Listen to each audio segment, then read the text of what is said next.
Good evening.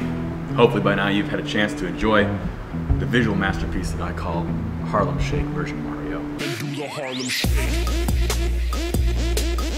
The history of that effect is that when we were actually doing the R&D for another video that's coming up, which we're doing digital doubles for, which is a fully CG person that's to replace a stuntman so they to do something completely impossible. We were trying to set up like a bone structure, and the rig, when we first were testing it, actually was breaking, and we had just ended up with like a pile of molten flesh on the ground flipping about. That wasn't what we wanted, but it was completely hilarious, and we were laughing for hours watching these things like writhe on the ground. I never actually made a video that participated in a fad before, so I'm like, this one, I'm gonna do something, and these flesh monsters are coming out to support it right now.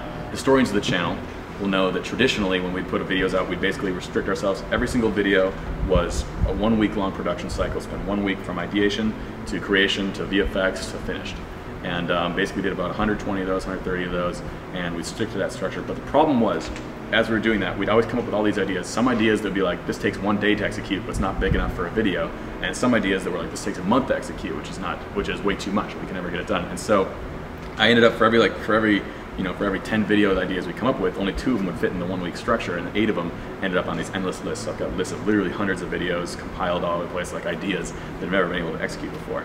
What I'd like to propose to you guys is, and I'd like to see in the comments what you guys think about this idea, is to do more variety, continue to kind of expand the variety. So we do more huge series like VGHS, more tiny videos like Harlem Shake, more videos that take 1 month to do, and kind of do the whole spectrum. And clearly by doing a mixture of all the above, we'll still have consistent content for you guys to watch, because we know you guys love watching it, and we certainly love making it. And basically I wanted to invite you to kind of voice your opinion on this stuff and what you want to see, because creatively, it's always been a two-way street with us. And it's like we feed off of the comments. Heck, most of the ideas for the videos can come from the comments, and really want to see is like we feel like responsible as creators. It's not just what do I want to make. It's what do I want to make and what do you want to watch, and a combination thereof. And that's what's really creatively fulfilling for us.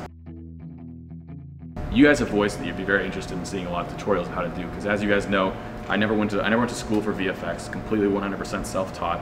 And so I feel like since I know a lot of you guys are at home with your computers and not going to school for VFX, you'd like to know basically the steps that I went through to learn. And so to get yourself ready, this is something I'd like to starting very shortly. And to get yourself ready, find a way to install 3ds Max. I know it's an expensive program, but for simply educational purposes, non-commercial purposes, maybe there's a way you could find to get 3ds Max on your computer, and not Blender, not Maya. As much as I'd love to be able to help you guys out with that, I've never actually opened either of those programs. So the tutorials are going to be strictly for 3ds Max. And fortunately, any of those things from 3ds Max, if you really learn a 3D program, it's applicable to everything else, and so you'll be able to apply it to whatever your software of choice is. But for now, find a way to get 3ds Max.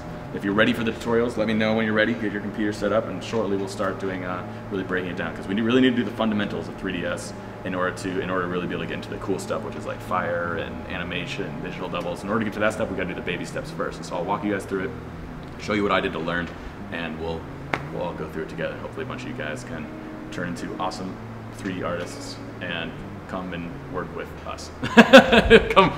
Anyone who loves 3D, by the way, we're in LA. We're Evolving Door. It's like send your stuff to me via Twitter and check it out. I'd love to collaborate with people who love working in 3ds Max and love creating awesome stuff. So yeah, let me know on Twitter and send me like a reel of your stuff, and let's work together. And for those of you who don't have a reel of your stuff, get 3ds Max installed, learn, so that in a few years we can do it together. All right, have a good one, guys.